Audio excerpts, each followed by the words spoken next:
ఎవరి కాళ్ళే అందరూ సెఫాలజిస్టులు అయిపోయేటప్పటికి పాపం తల పట్టేస్తూ ఉంటుంది.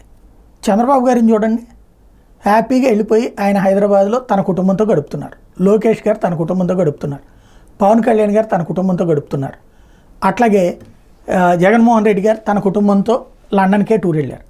శుభ్రంగా ఈ 15 రోజులు ప్రశాంతంగా ఎవరి పని వాళ్ళు చేసుకోక జుట్లు పట్టేసుకుని తలకాయలు చించేసుకునేసి కొట్టేసుకుంటున్నారు అనేక మంది కార్యకర్తలు.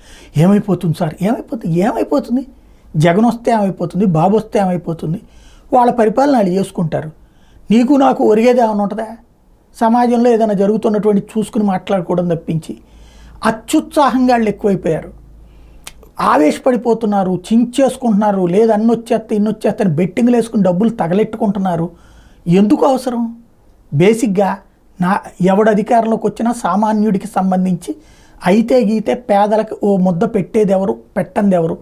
ఇప్పటిదాకా పెట్టనటువంటి చంద్రబాబు అయినా సరే ఇప్పుడు పెడతారు ఖచ్చితంగా. జగన్మోహన్ రెడ్డి పెట్టారు కాబట్టి. అలాగే ఇప్పుడు పెట్టేటువంటి జగన్మోహన్ రెడ్డి తనే వస్తే తను పెడతాడు కదా. కాబట్టి ఇక దాంట్లో మనం చేసేది ఏం లేదు కదా.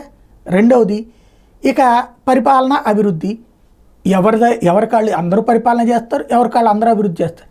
ఎవరు ఎక్కువ ఎవరు తక్కువ అనే చర్చ ఎప్పుడూ నడుస్తుంటుంది. 5 ఏళ్ళు అయిన తర్వాతన జగన్ది బాగాలేదని చెప్పినటువంటి వాళ్ళు ఉన్నారు, బాగుందని చెప్పిన వాళ్ళు ఉన్నారు. చంద్రబాబు గారిది అంతకుముందు బాగాలేదని ఓటేసిన వాళ్ళు ఇప్పుడు బాగుందని చెప్తున్న వాళ్ళు ఉన్నారు. కాబట్టి మధ్యలో మనకేదో పోయినట్టు ఎందుకు చించేసుకోవాలో ఆలోచించుకుంటే బెటర్.